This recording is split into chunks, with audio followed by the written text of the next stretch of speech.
Minggu 28 Juli lalu, sejumlah selebritis dan influencer Indonesia mendapatkan kehormatan untuk mengunjungi Ibu Kota Nusantara IKN di Penajam Pasir, Kalimantan Timur. Selebriti tersebut antara lain Raffi Ahmad dan istrinya Nagita Slavina, Irwansyah dan istrinya Zaskia Sungkar, Atta Halilintar dan istrinya Aurel, Gading Martin, Ferry Mariadi, Omes hingga Willy Salim.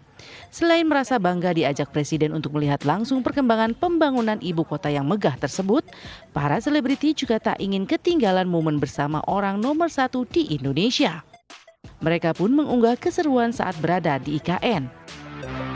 Seakan tak berjarak, Presiden Jokowi pun bersikap hangat dan melayani semua permintaan para selebritis untuk bersuah foto maupun membuat video bersama.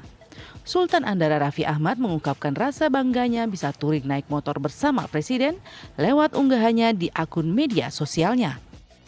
Betul pakai itu masuk angin betul. Keren tapi jaketnya Bapak keren Pak. Nusantara. Jaketnya keren. Keren ya. Keren banget Pak Mas. Mantap. Bekasi itu kemarin yang MotoGP. Kang Ferry. Oh, besar. Motoran yang Pak Presiden. Cakep.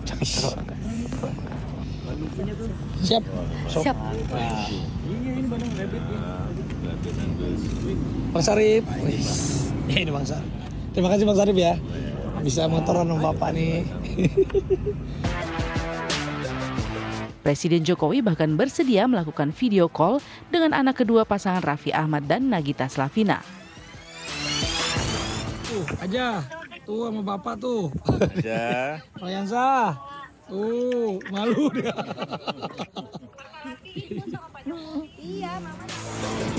Dalam unggahan di akun media sosialnya, Ferry Mariadi bersama Omes dan Gading Martin mengajak Presiden Jokowi beryel-yel bersama.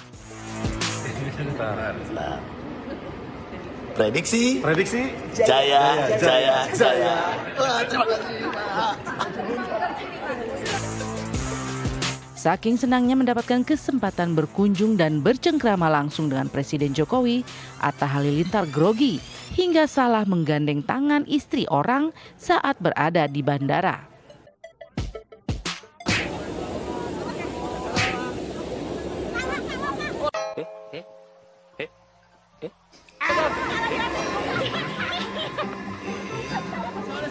Salah. Saya makanya jangan pakai baju jangan sama. Salah ganti.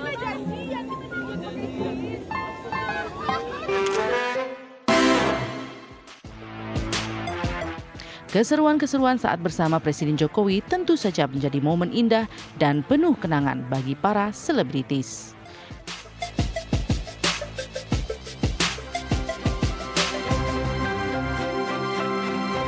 Assalamualaikum pemirsa, apa kabar Anda? Semoga sehat selalu. Sebelum kita mulai aktivitas hari ini, kita update dulu seputar informasi menarik agar pagi Anda lebih berisi.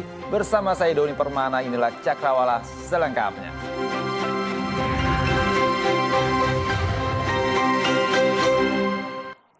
Ya pemirsa, sehari menginap di Ibu Kota Nusantara, Presiden Joko Widodo mengaku tak nyenyak tidur.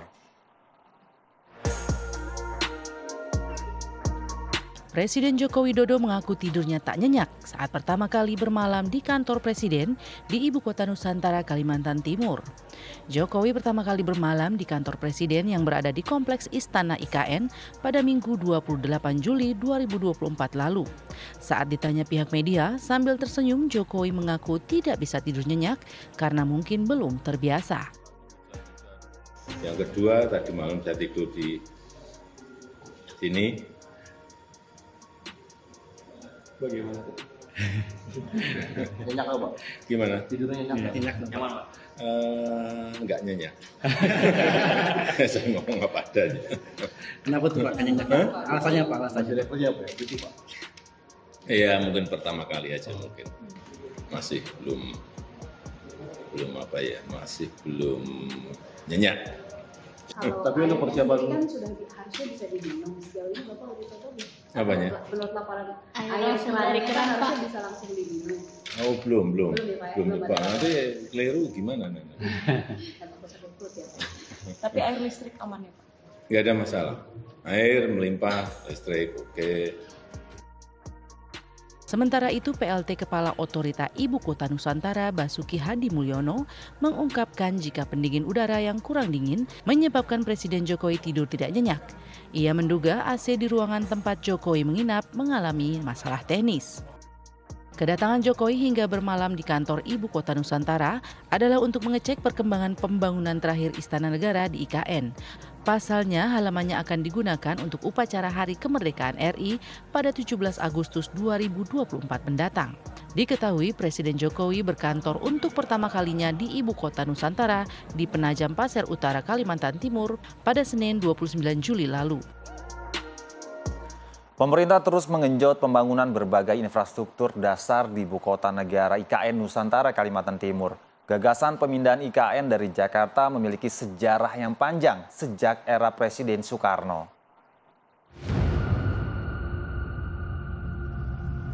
Sejarah panjang IKN Nusantara dimulai sejak tahun 1957. Tepatnya dicetuskan oleh Presiden pertama Republik Indonesia, Presiden Soekarno, pada tanggal 17 Juli 1957. Kala itu Soekarno memilih Palangkaraya sebagai ibu kota negara dengan alasan Palangkaraya berada tepat di tengah kepulauan Indonesia dan wilayahnya luas. Soekarno ingin menunjukkan pada dunia bahwa bangsa Indonesia mampu membangun ibu kota yang modern. Namun, ide Soekarno itu tidak pernah terwujud. Sebaliknya, Soekarno menetapkan Jakarta sebagai ibu kota negara Indonesia dengan Undang-Undang Nomor 10 Tahun 1964, tepatnya pada tanggal 22 Juni 1964. Setelah 4 dekade berlalu, pada tahun 1997, gagasan serupa dicetuskan oleh Presiden Soeharto. Kala itu, dikeluarkan Kepres Nomor 1 Tahun 1997 tentang koordinasi kawasan Jonggol, Jawa Barat sebagai kota mandiri.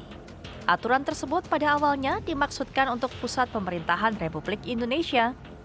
Selanjutnya pada tahun 2013, Presiden Susilo Bambang Yudhoyono menyodorkan skenario 3 opsi pemindahan ibu kota negara. Opsi pertama tetap mempertahankan Jakarta sebagai ibu kota negara dan pusat pemerintahan dengan melakukan pembenahan secara matang. Opsi kedua, Jakarta tetap menjadi ibu kota negara, tetapi pusat pemerintahan dipindahkan ke daerah lain. Dan opsi ketiga, membangun ibu kota baru. Baru pada tahun 2019, Presiden Joko Widodo menggarap serius pembangunan ibu kota baru, Nusantara, di Kalimantan Timur. Presiden Joko Widodo berharap pembangunan ibu kota baru bisa menjadi solusi untuk meratakan pembangunan ekonomi dan pemerataan populasi yang sebelumnya hanya terfokus pada Pulau Jawa. Viral di media sosial sepasang muda-mudi yang sedang asik pacaran di tengah jembatan perlintasan Cisomang, Kabupaten Bandung Barat, nyaris terserempet kereta api.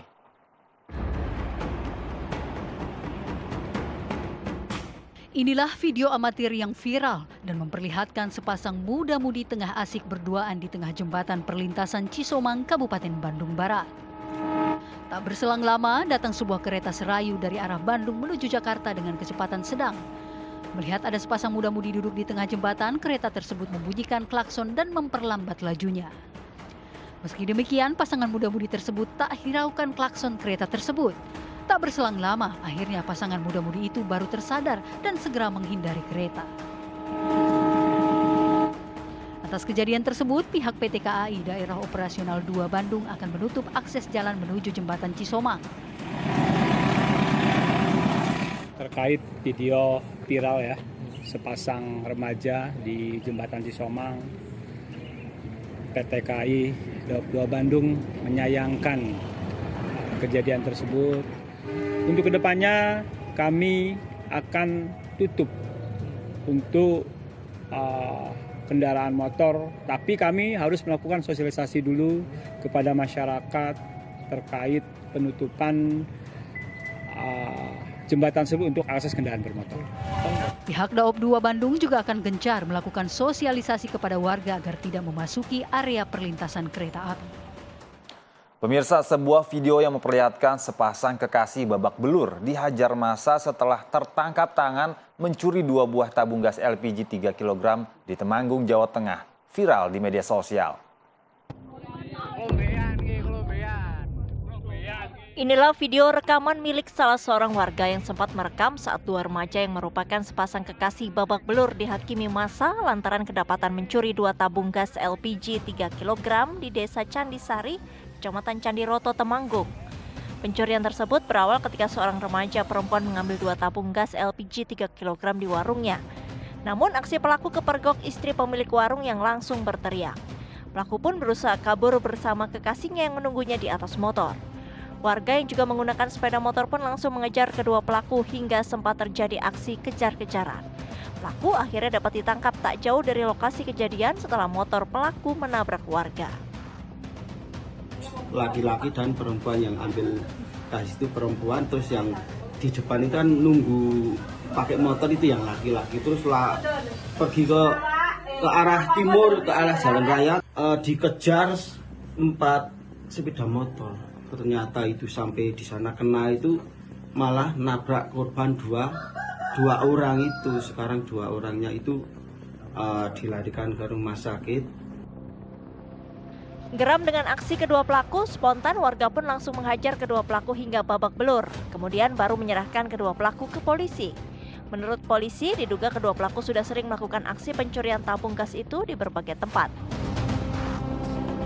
Ya, masih seputar berita pencurian, pemirsa, sebuah aksi pencurian rumah terekam kamera CCTV yang terjadi di Desa Lui Mekar, Kecamatan Luwiliang, Kabupaten Bogor, Jawa Barat.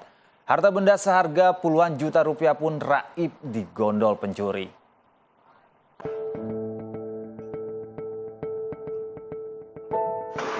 Aksi 2 orang maling masuk ke dalam sebuah rumah di Desa Lui Mekar, Kecamatan Luwiliang, Kabupaten Bogor terekam kamera CCTV. Keduanya masuk secara bergantian ke dalam kamar. Kejadian tersebut terjadi saat rumah dalam keadaan kosong. Sang pemilik tengah mengantar anaknya ke sekolah. Meski pintu rumah telah dikunci, pelaku berhasil masuk dan membawa kabur barang-barang berharga antara lain logam mulia, ponsel, serta sejumlah jam tangan mahal.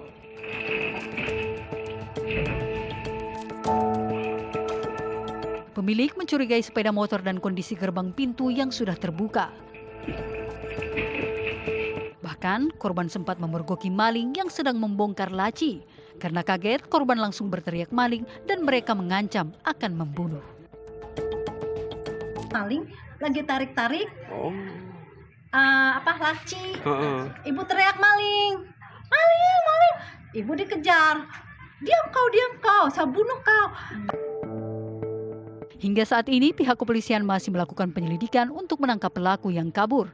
Masyarakat diimbau untuk selalu waspada dan meningkatkan keamanan di lingkungan tempat tinggal mereka.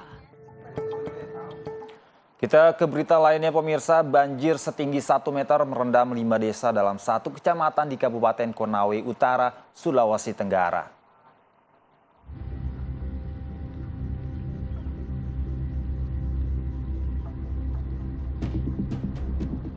Banjir dengan ketinggian 1 meter ini merendam pemukiman warga yang ada di 5 desa. Di antaranya Desa Laronangga, Desa Labunga, Puwonua, Pususi, dan Desa Waworete di Kecamatan Andowia pada Selasa tadi. Tingginya intensitas hujan yang turun sejak semalam bersamaan dengan pasangnya air laut mengakibatkan ratusan rumah yang berada di 5 desa ini terendam banjir. Bahkan sebagian warga terjebak dan tak bisa keluar dari rumah. Tim Basarnas pun berupaya melakukan evakuasi warga dengan menggunakan perahu karet untuk dibawa ke lokasi yang aman. Saat ini pihak Basarnas dan BPBD setempat masih melakukan pendataan terkait jumlah rumah dan kepala keluarga yang terdampak banjir.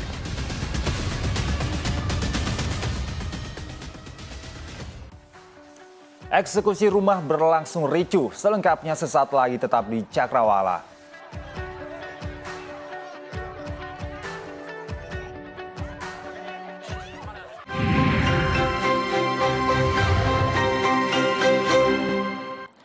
Terima kasih pemirsa, Anda masih setia menyaksikan Cakrawala bersama saya Doni Permana. Ayah almarhum Eki, Ibtu Rudiana kembali buka suara soal kasus yang melibatkan buah hatinya. Bersama dengan Kompes Hotman Paris, kuasa hukum keluarga Vina, Ibtu Rudiana menjelaskan sejauh apa keterlibatan dirinya dalam penyidikan kasus Vina. Bapak bagian narkoba, tapi kenapa Bapak yang menangkap para pelaku ini?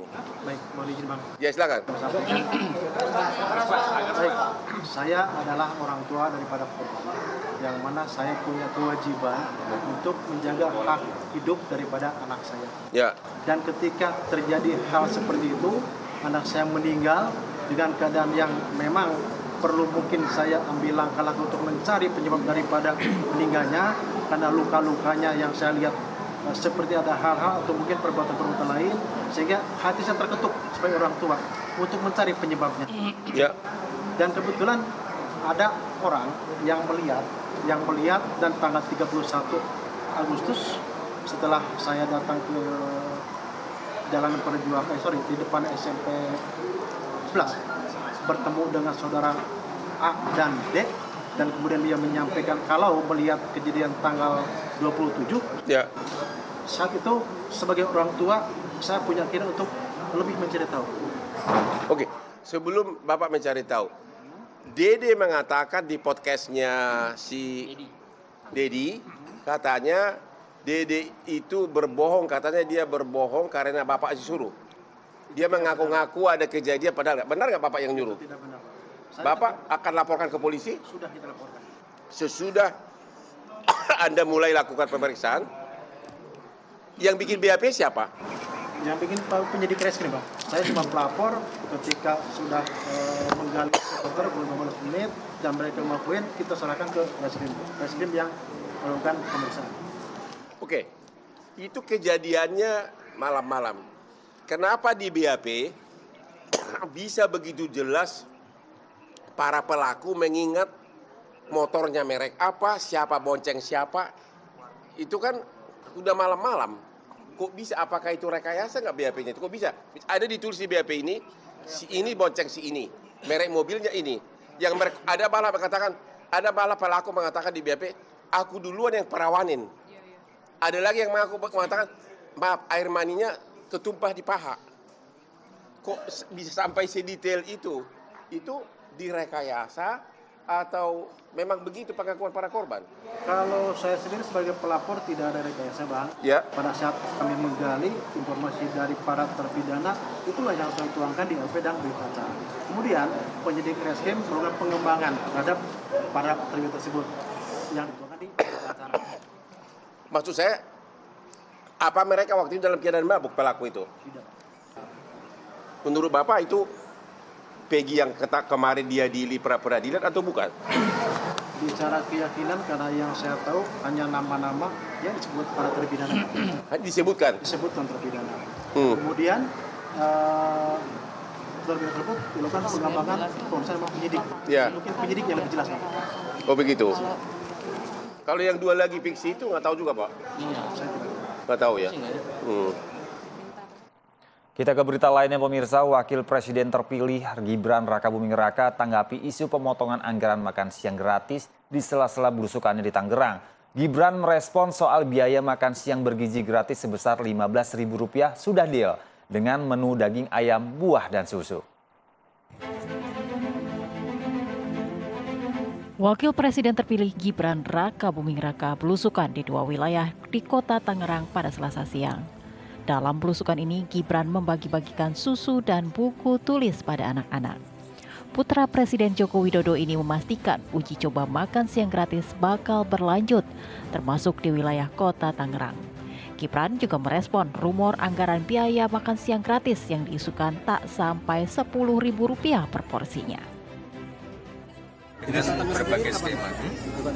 Tangerang mungkin, Tangerang kalau nggak salah, bentar tadi saya lagi perhitungan budget. Mungkin ready di minggu depan. Minggu depan mungkin saya akan kesini lagi ya. Ditunggu aja. Ya, saya kan belum bilang.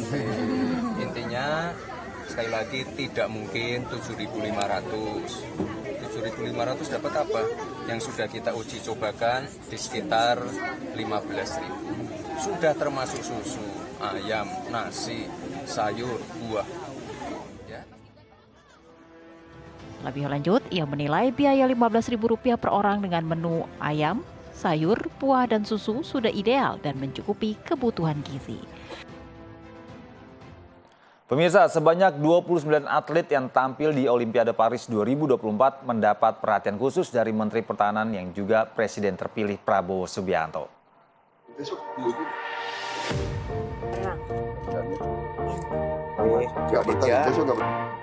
Menteri Pertahanan dan juga Presiden terpilih Prabowo Subianto hadir langsung di Olimpiade Paris 2024 untuk memberikan dukungan kepada para atlet yang berjumlah 29 orang.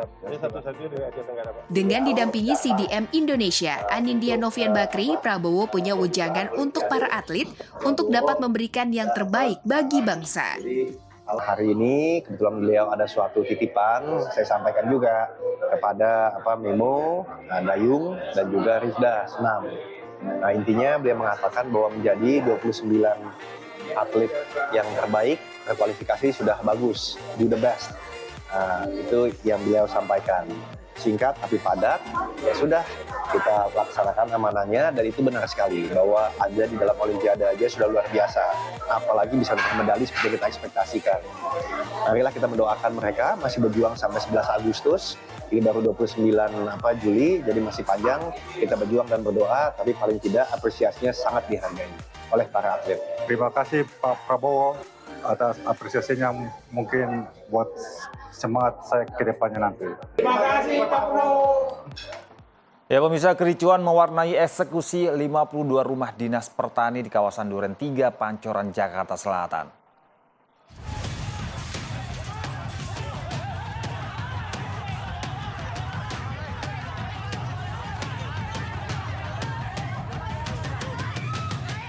Aksi saling dorong hingga saling pukul terjadi antara petugas keamanan PT Shangyang Seri dengan beberapa penghuni rumah dinas Pertani di Duren 3, Pancoran.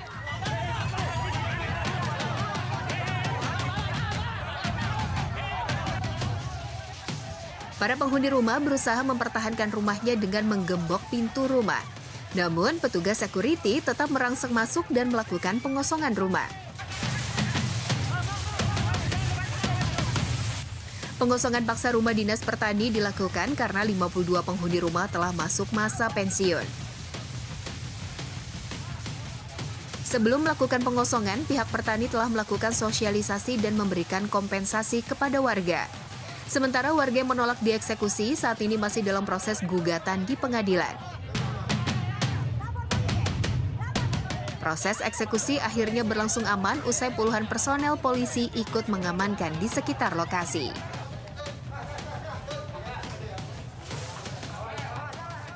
Pemirsa, 7 warga terluka akibat serangan anjing gila di Kabupaten Sidrap, Sulawesi Selatan. Warga pun dibuat ketakutan dan khawatir sehingga melakukan penjagaan dan pencarian terhadap anjing gila tersebut.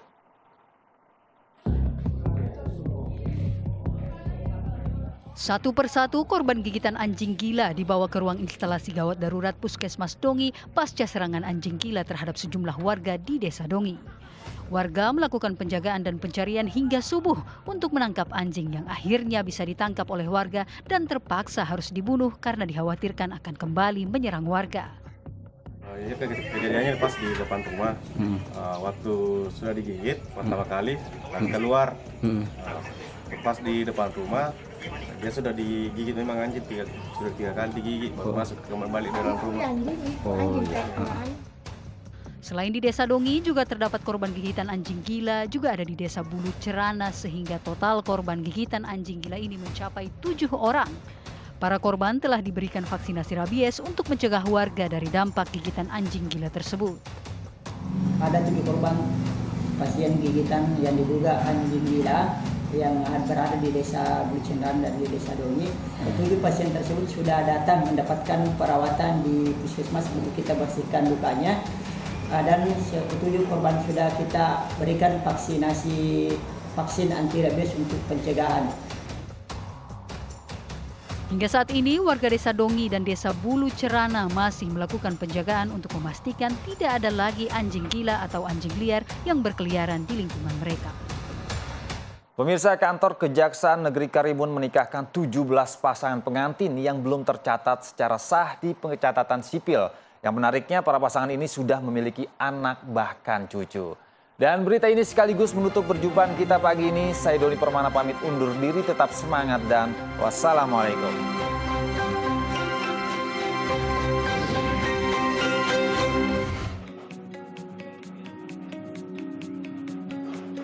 Dalam rangka memperingati HUT Adiaksa ke-64 tahun serta memberikan kepastian hukum bagi peserta nikah massal. Wajah gembira terpancar dari 17 pasangan yang akan dinikahkan kembali secara resmi menurut Undang-Undang Pernikahan Negara Indonesia di Kantor Kejaksaan Negeri Karimun oleh Kementerian Agama setempat. 17 pasangan nikah massal ini berusia di antara 20 hingga 60 tahun. Sebelumnya mereka telah menikah secara sirih, namun belum terdaftar di pencatatan sipil setempat. Yang menariknya lagi, pasangan ini sudah memiliki anak bahkan cucu. Dengan gembira mengikuti proses mulai dari diarak, prewedding hingga proses ijab kabul. Peserta nikah massal ini bukan hanya berasal dari Karimun, namun ada juga berasal dari luar Pulau Karimun Besar. Udah punya anak dah. Satu. Segeralah diresmikan supaya tercatat oleh negara karena berhubungan dengan hak-hak kependudukan sebagai warga negara. Dalam pernikahan massal ini, mas kawin hingga perlengkapan lainnya dipersiapkan oleh Kejaksaan Karimun.